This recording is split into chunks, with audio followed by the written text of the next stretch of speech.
ನಾವು ಮಾಡಿದ ಪ್ರಾರ್ಥನೆಗೆ ನಮಗೆ ಉತ್ತರ ಯಾಕೆ ಸಿಗಲ್ಲ? ನಾವು ಪ್ರಾರ್ಥನೆಗೆ ಎಷ್ಟು ಮನವಿ ಮಾಡ್ತೀವಿ, ನಮ್ಮ ಪ್ರಾರ್ಥನೆಗೆ ಆನ್ಸರೇ ಸಿಗಲ್ಲಲ್ಲ ದೇವರೇ.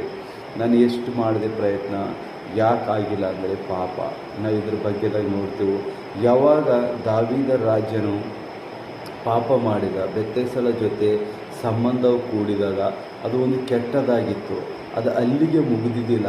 ಅವನು ಏನು ಮಾಡ್ದ, ಆ ಒಂದು ಹೆಣ್ಮಗಳನ್ನ ಗಂಡನ ಕೂಡ ಏನು ಮಾಡ್ತಾನೆ, ದಾವೀದ ರಾಜ ಒಂದು ಪ್ಲ್ಯಾನ್ ಮಾಡಿ ಅವನನ್ನು ಘೋರವಾದ ಒಂದು ಯುದ್ಧದಲ್ಲಿ ಬಿಡುವಂತನಾಗಿದ್ದಾನೆ. ಅಂದರೆ ಆ ಯುದ್ಧದಲ್ಲಿ, ಆ ಯುದ್ಧದಲ್ಲಿ ಹಲವಾರು ಜನರು ಸೈನಿಕರು ಅಲ್ಲಿ ಏನಾಗ್ತಾರೆ, ಯುದ್ಧದಲ್ಲಿ ತನ್ನ ಪ್ರಾಣವನ್ನು ಕೊಡುವಂಥದ್ದು. ಅಂಥ ಸ್ಥಳದಲ್ಲಿ ದಾವೀದ ರಾಜನು ಪಾಪ ಮಾಡ್ತಾನೆ. ಅವನು ಪಾಪ ಮಾಡಿದಾಗ, ಬೆತ್ತೇಸಳ ಜೊತೆ ಕೂಡಿದಾಗ ಅವನಿಗೆ ಗಂಡು ಮಗು ಆಗುತ್ತದೆ. ಆ ಗಂಡು ಮಗು ಆಗಿದಾಗ ದೇವರ ಕೋಪ ಅವನ ಮೇಲೆ ಇಳಿದು ಬರುತ್ತದೆ. ನೋಡಿ, ಇಲ್ಲಿ ದಾವೀದನು ಎಷ್ಟು ಅಭಿಷೇಕಿತನಾಗಿದ್ದನು.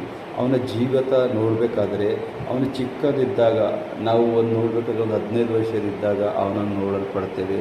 ಅಲ್ಲಿಂದ ಅವನು ಏನು ಮಾಡ್ತಾನೆ, ದೇವರಿಗೆ ಸ್ತುತಿ ಸ್ತೋತ್ರಗಳು, ಪ್ರಾರ್ಥನೆ ಮೂಲಕ ಕಾರ್ಯಗಳು, ಎಲ್ಲದರಲ್ಲಿ ಯೇಸುವನ್ನೇ ಮಾತ್ರ ಅಂಗೀಕರಿಸುತ್ತಾನೆ. ಆದರೆ ಬರ್ತಾ ಏನು ಮಾಡ್ತಾನೋ, ಎಲ್ಲೋ ಪಾಪ ದ್ರೋಹದಲ್ಲಿ ಒಂದು ಕ್ಷಣದಲ್ಲಿ ಮಾತ್ರ ದೇವರನ್ನು ಮರೆತಿದ್ದ. ಒಂದೇ ಕ್ಷಣದಲ್ಲಿ ನೋಡಿ, ಅವಳಲ್ಲಿ ಸ್ನಾನ ಮಾಡುತ್ತಿರುವಾಗ ಇವನು ತನ್ನ